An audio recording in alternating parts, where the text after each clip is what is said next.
Welcome to A Course in Miracles, the practice. Understanding is not necessary to apply these daily practices.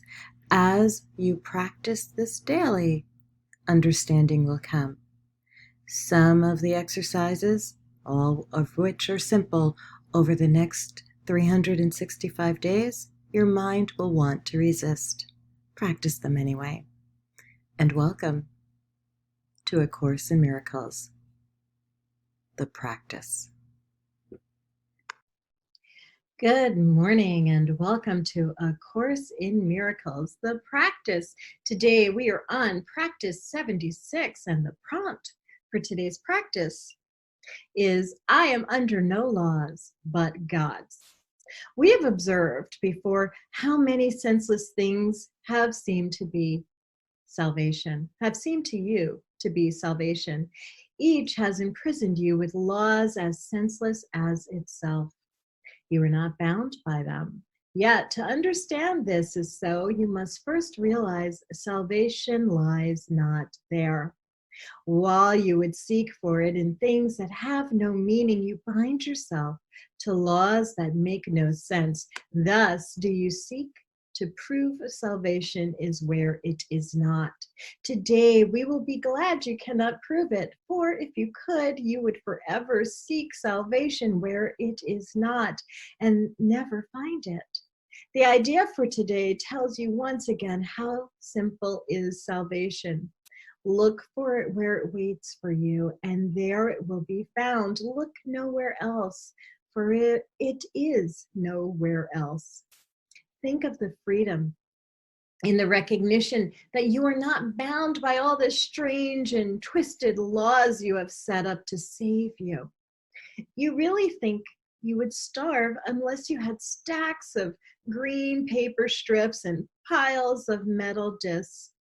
You really think that a small round pellet or some fluid pushed into your veins through a sharpened needle will ward off disease and death. You really think you are alone unless another body is with you. It is insanity to think these things.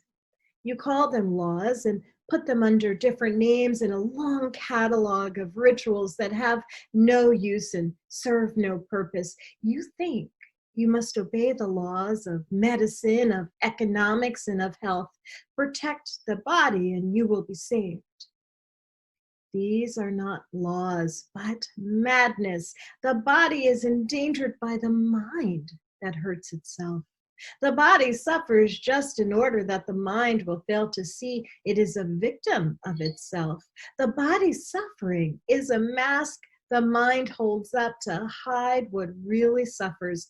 It would not understand it is its own enemy, that it attacks itself and wants to die. It is from this your laws would save the body. It is for this you think you are a body. There are no laws except the laws of God. This needs repeating over and over until you realize it applies to everything that you have made in opposition to God's will. Your magic has no meaning. What is meant to save does not exist. Only what it is meant to hide will save you. The laws of God can never be replaced. We will devote today to rejoicing that this is so. It is no longer a truth that we would hide. We realize instead it is a truth that keeps us free forever. Magic imprisons, but the laws of God make free. The light has come because there are no laws but His. We will begin the longer practice periods today with a short review of the different kinds of laws we have believed we must obey. These would include, for example, the laws of nutrition, of immunization, of medicine, and of body's protection in innumerable ways. Think further. You believe in the laws of friendship, of good relationships, and reciprocity. Perhaps you even think that there are laws which set forth what is God's and what is yours. Many religions have been based on this. They would not save, but damn in heaven's name. Yet they are no more strange than other laws to you hold must be obeyed to make you safe. There are no laws but God's. Dismiss all foolish magical beliefs today and hold your mind in silent readiness to hear the voice that speaks the truth to you. You will be listening to the one who says there is no loss under the laws of God.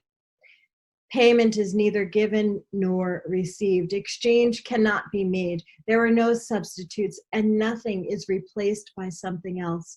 God's laws forever give and never take. Hear him who tells you this and realize how foolish are the laws you thought upheld the world you thought you saw. Then listen further. He will tell you more about the love your Father has for you, about the endless joy he offers you, about his yearning for his only Son, created as his channel for creation, denied to him by his belief in hell. Let us today open God's channels to him and let his will extend through us to him. Thus is creation endlessly increased. His voice will speak of this to us as well as the joys of heaven, which his laws keep limitless forever. We will repeat today's idea until we have listened and understood there are no laws but God's. Then we will tell ourselves as a dedication with which the practice period concludes, I am under no laws but God's. We will repeat this dedication as often as possible today, at least 4 or 5 times an hour, as well as in response to any temptation to experience ourselves as subject to other laws throughout the day. It is our statement of freedom from all danger and all tyranny. It is our acknowledge that God is our Father and that his Son is saved. Wow, that was really powerful and so in tune with the days. So that's our practice prompt for today. Again, the prompt is, I am under no laws but God's. And 5 to 6 times an hour, you are meditating on and repeating to yourself, I am under no laws but God's. Enjoy today's practice, and I'll see you a little later.